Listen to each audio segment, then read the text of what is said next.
Thank you, Mr Chairman, and once again we find ourselves in the House here trying to deal with a very, very difficult issue, an issue that most of us probably feel somewhat compromised on.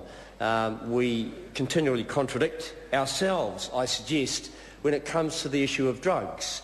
And, well, if we talk about mind-altering substances, I guess.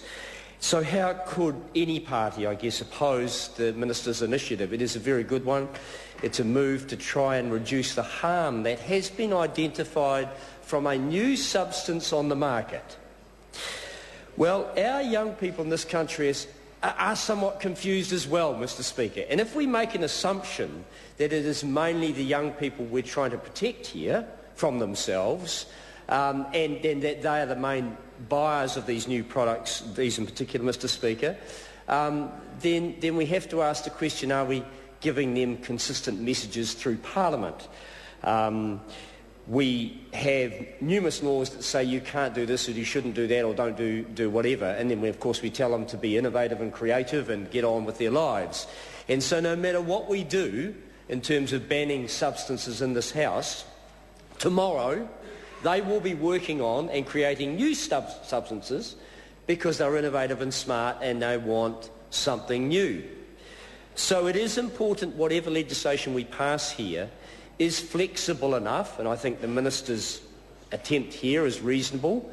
At the Minister's discretion, he can intervene and declare a new substance, something that can be investigated and a temporary ban being put on, Mr Speaker. So I think it's a good attempt, but if we're going to be consistent, and the only way that we will beat this over time is through decent education, so that people, be they young or old, know what they are consuming, know what they are smoking or sucking or drinking or whatever, Mr Speaker.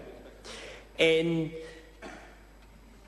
so they need to know what it is, and there needs to be some resilience so that around them there is positive peer pressure to resist the consumer campaigns or whatever that will develop around new products that will come onto the market month upon month following the passage of this legislation, Mr Speaker.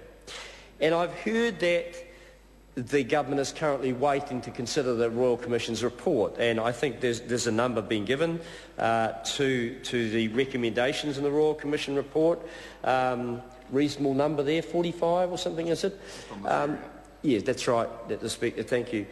There's another Royal Commission report hanging around as well, one on alcohol.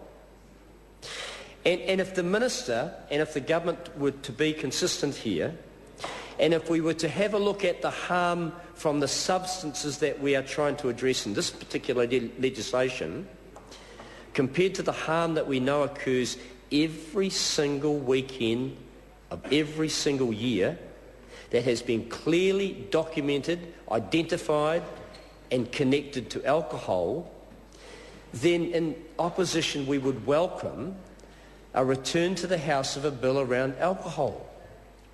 And the government refuses to do that. So while I appreciate the Minister's efforts and the government's to move quickly in this area here, very quickly, and everyone will applaud, the reality is the government is refusing to move on what is an issue of far greater harm every single day and every weekend and every week of this year. And the Minister knows that. And so the question is, what are the young people and what are the people out there going to think? Are we a bunch of hypocrites? Should we be consistent? Should we send a consistent message to them that we will put in place laws that accurately identify and enforce people who produce whatever to identify what is in the substance and then let them make the call on whether they consume or not? I'm not an advocate of decriminalisation, of saying just because you're over 18 that you should be able to consume what you like. This Parliament has to make the tough calls and provide guidance to reduce self-harm and harm to others. Don't for a moment think that we're just addressing the issue of self-harm here, because every area of drug consumption and abuse has flow-on effects. And it's not, Mr. Chairman. Honourable Damien O'Connor. Thank you, Mr. Chairman. Every single area of drug consumption and abuse has flow-on effects, serious, that run right through families, through communities. So we have an obligation in this House when we are addressing pieces of legislation like this, and Labor supports it because it's an attempt, but don't for a moment let us think that this eases our conscience in any way about the real issues of drug utilisation and abuse in this country. Because the same officials who have given advice on this are probably giving advice on the Law Commission's report on alcohol, and we would say, or we should say to them, move along quickly. And I say to the Minister and to the government, move along quickly. Show us what you're going to do about that area of acute harm. So it's difficult for the opposition to applaud too loudly on the moves here, given the reality that we'll have to come back to the House, probably with other innovations by other manufacturers in the area of drugs, to address and try and keep ahead of them.